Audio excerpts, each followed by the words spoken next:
الحمد لله وكفى وسلام على عباده الذين اصطفى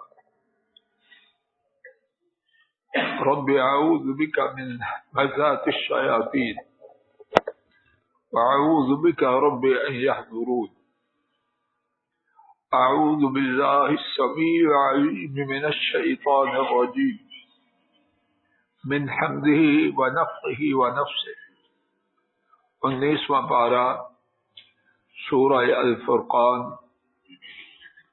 آیات مبارکہ 45 اور اس کے بعد الفاظ شریفہ کے معنی علم ترى کیا آپ نے نہیں دیکھا، کیا لم نہیں، ترى تو نے تو ادب کے لیے آپ نے، الی ربک اپنے رب کی جانب، کیف مد الظل کس طرح پھیلایا انہوں نے سائے کو، مد پھیلانا، الظل سایہ، کہا کرتے تھے بادشاہ کو ظل الہی، اللہ کا سایہ کہا کرتے تھے، میں نہیں کہہ رہا۔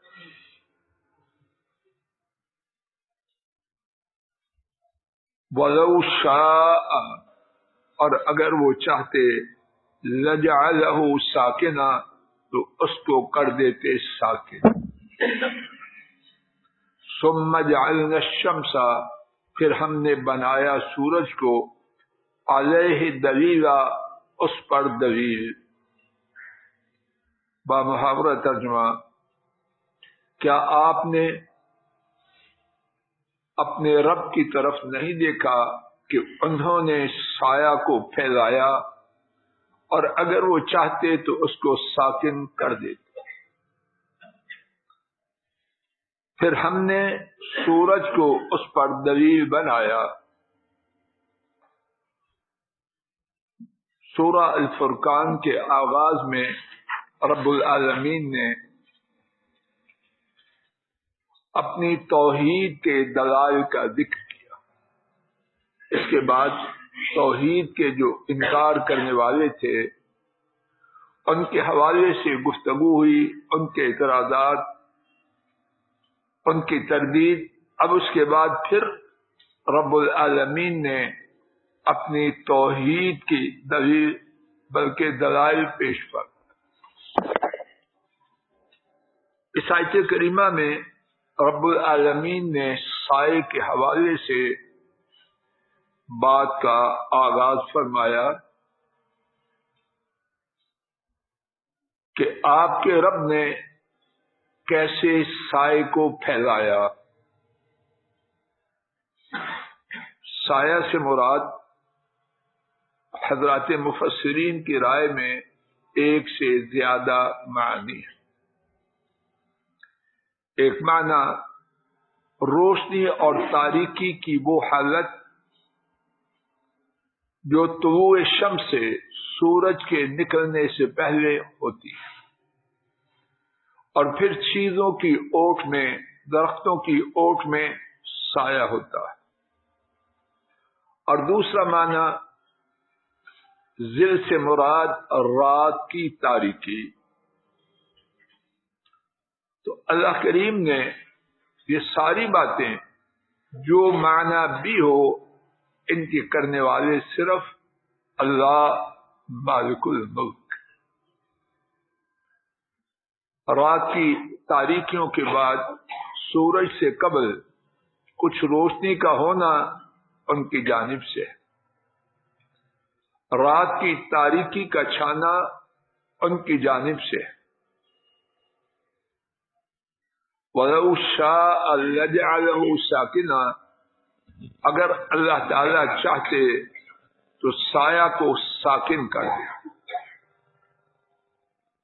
رات کا اگر معنی یا اگر سایہ کا معنی رات کی تاریکی ہو تو یہاں معنی پھر یہ ہوگا ساکن کا کہ اللہ پاک ہمیشہ ہمیشہ رات ہی بنا دے، اور اگر ہمیشہ ہمیشہ رات بنا دیتے تو چیزوں کا وجود، ان کی نشو و نما جو سورج سے ہوتی ہے وہ کہاں سے ہوتی؟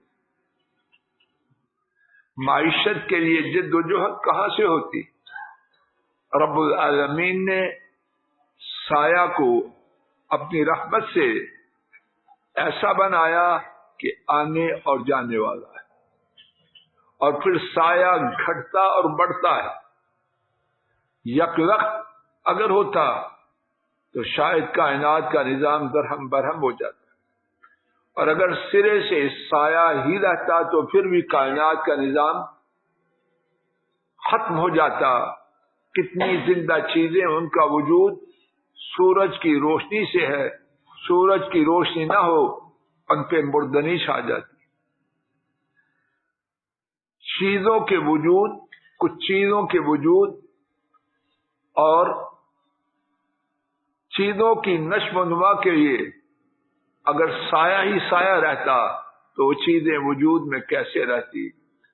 اور وہ چیزیں جن کی نشو و نما سورج سے ہے، ذمہ دار لوگوں سے سنتے ہیں کہ یہ پھل اس درخت کا ہے جو سورج کی روشنی کے سامنے تھا، یہ پیچھے والا تھا، یہ دائیں والا تھا، یہ اتنا زیادہ سورج کا اثر ہے۔ تو یہ ساری چیزیں وَلَوْ شَاءَ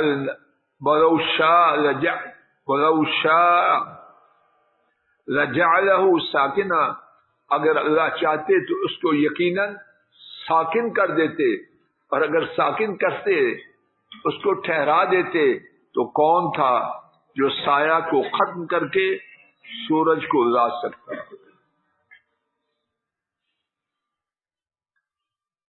ثم جعلنا الشمس علیہ دلیلا، پھر ہم نے سورج کو اس پر دلیل بنایا۔ اس کا ایک معنی تو یہ ہے کہ سایہ تاریکی، سورج روشنی۔ اگر روشنی نہ ہو تو تاریکی کو کون جانے؟ عربی میں ایک مثل ہے، وَبِضِدِّهَا تَتَبَيَّنُ الْأَشْيَاءُ، چیز کے الٹ کے ساتھ اس کی حقیقت نکھرتی ہے۔ رات کا رات ہونا تب پتہ چلتا ہے جب دن آئے، اور دن کا دن ہونا تب پتہ چلتا ہے جب رات آئے۔ اگر سورج نہ ہوتا تو سائے کو کون جانتا کہ سایہ کس بلا کا نام ہے؟ اور دوسری بات، دوسرا معنی کہ اللہ تعالی نے سائے کو سورج کے تابع بنایا۔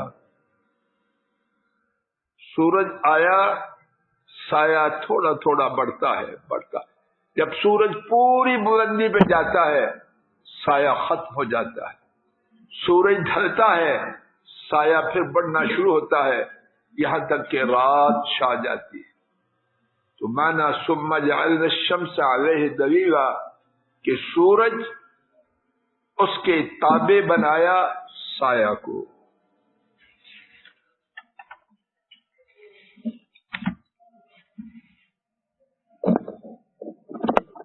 اس سایہ کے لانے میں رب العالمین نے ایک اپنی سنت مبارکہ کو اور واضح کیا کہ اللہ تعالیٰ کے ہاں کائنات کا نظام تدریج سے چلتا، گریجولی، آہستہ آہستہ۔ یکدم اگر سایہ چلا جائے، یکدم آ جائے تو کائنات میں بربادی آ جائے۔ تھوڑا تھوڑا تھوڑا اب دیکھتے ہیں وقت جو ہے، غروب آفتاب 1 منٹ بعد، پھر کل 1 منٹ بعد، چلتے چلتے گھنٹوں کا فرق پڑ جاتا ہے۔ طلوع آفتاب وہ بھی 1 منٹ کرتی۔ تو اللہ پاک نے سایہ کے گھٹانے، بڑھانے اور ختم ہونے کے لیے جو نظام رکھا وہ تدریجن تھا، آہستہ آہستہ۔ اور بعض مفسرین نے لکھا اسی سے قرآن پاک کا نزول یک لخت نہیں ہوا، آہستہ آہستہ 23 سالوں میں رسول کریم صلی اللہ علیہ وسلم پر رب العالمین نے اپنے کلام پاک کا نزول مکمل فرمایا۔ اور رات اور دن کا آنا، یعنی سایہ کا ہونا اور ختم ہونا۔ سایہ رات کی تاریکی اور سورج دن، اس کے ہونے میں رب العالمین کی کتنی بڑی نعمت ہے. آئیے میرے ساتھ 20واں پارہ سورہ القصص ایک مقام دیکھتے ہیں. آیت شریفہ 71 اور 72. قل ارأیتم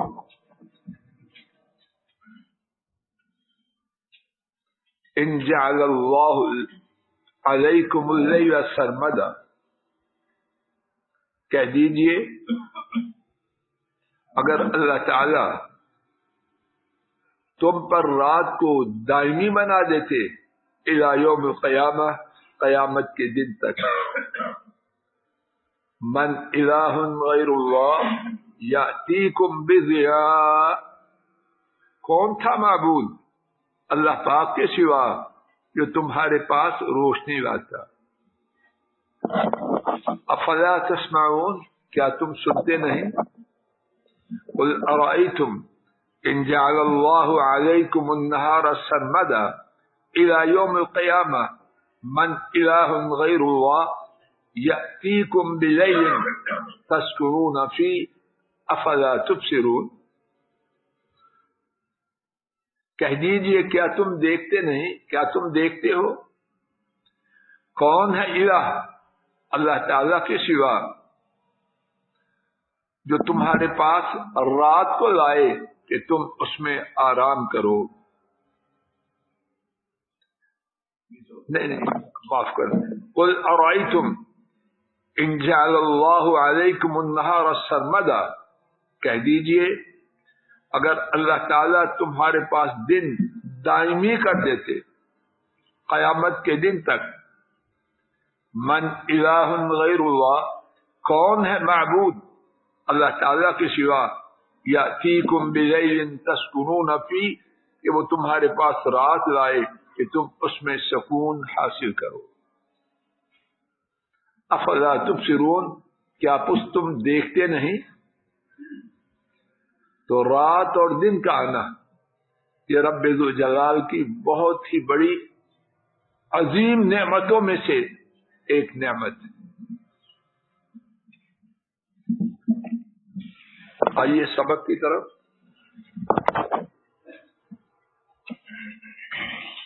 ثم قبضناہ الینا قبضا یسیرا، پھر ہم اس سائے کو قبض کرتے ہیں اپنی جانب، آہستہ آہستہ قبض کرنا، یعنی سایہ کا گھٹنا بڑھنا، ختم ہونا شروع ہونا، آنن فانن نہیں بلکہ آہستہ آہستہ ہے، تدریجن ہے.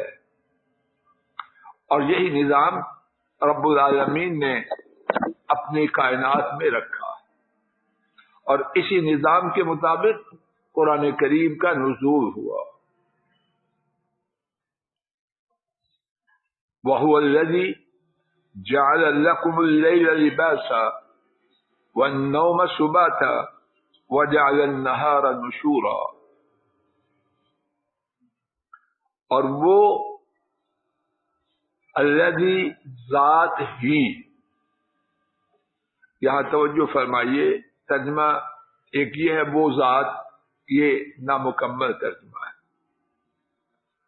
یہاں ہوا گرامر کی بات ہے لیکن انشاءاللہ مقصد سمجھا جائے گا.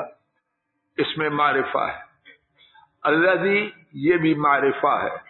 جب دونوں طرف معرفہ ہوں تو اس میں حصر پہ ہی کا معنی پیدا ہوتا. بات واضح ہے؟ وَهُوَ الَّذِي کیجئے ترجمہ بولیے میرے ساتھ. اور وہ ذات ہی، مختصر کر کے وہ ہی یا وہی، وہ ہی کی بجائے وہی دو لفظوں کا ایک بن گیا، مقصد وہی ہے. وہی ذات ہیں جنہوں نے تمہارے لیے رات کو لباس بنایا، وَالنَّوْمَ سُبَاتًا، اور نیند کو آرام بنایا، وَجَعَلْنَا النَّهَارَ نُشُورًا، اور دن کو اٹھ کھڑا ہونا بنایا. دوبارہ سماعت فرمائیے. اور وہی ہیں جنہوں نے تمہارے لیے اور رات کو تمہارے لیے ہی رات کو لباس بنایا اور نیند کو آرام بنایا اور دن کو اٹھ کھڑا ہونا بنایا. رات کا نام لباس رکھا. کیوں؟ اللہ بہتر جانے. بعض مفسرین نے لکھا لباس انسان کے جو نیچے ہے وہ چھپا دیتا ہے. رات کی تاریکی وہ بھی اس میں جو کوئی ہے چھپ جاتا ہے.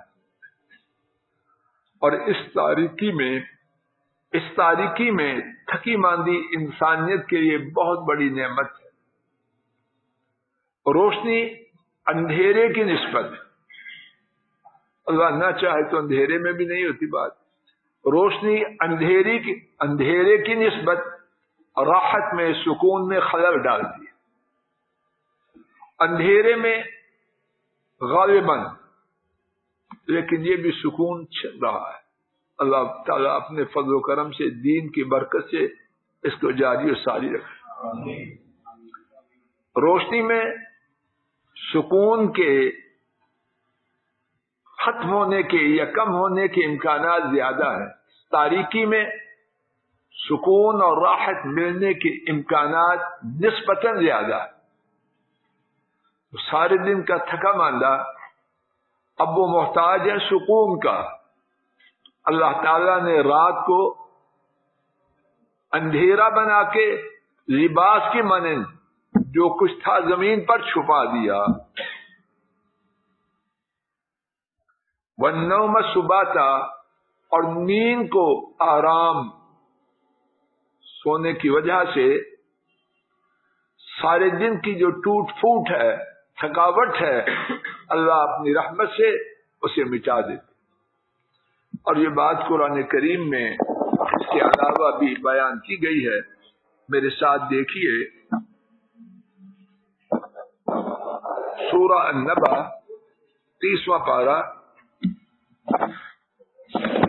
پارے کا آغاز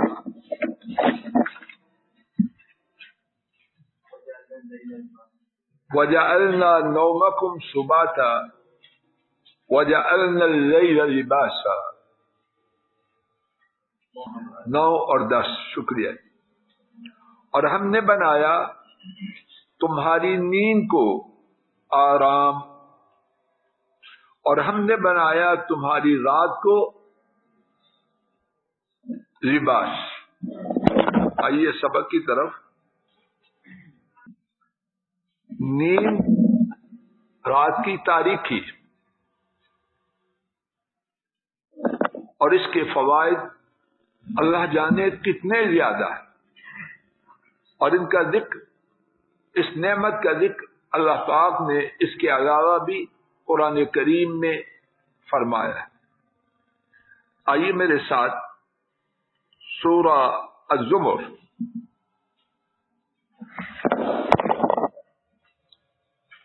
آیت شریفہ 42 میں. وقت ہو چکا، انشاءاللہ اسی مقام سے کل کے سبق کا آغاز کیا جائے گا. اللہ تعالیٰ اپنے فضل و کرم سے کہنے سننے کی غلطی کو معاف فرمائے. اللہ تعالیٰ اپنے فضل و کرم سے ہم سب کی اصلاح فرمائے. ہمارے کنبوں کی، گھرانوں کی، بہن بھائیوں کی، ان کے کنبوں گھرانوں کی اور پوری امت کی اصلاح فرمائے. اللہ ہماری بیماریوں، پریشانیوں، غم و دکھوں کو دور فرمائے. جو آ چکے ہیں ان کو دور کرے. ربنا آتنا فی الدنیا حسنہ وفی الآخرۃ حسنہ وقنا عذاب النار. وصلی اللہ تعالی علی خیر خلقہ وعلی آلہ واصحابہ واہل بیتہ واتباعہ الی یوم الدین.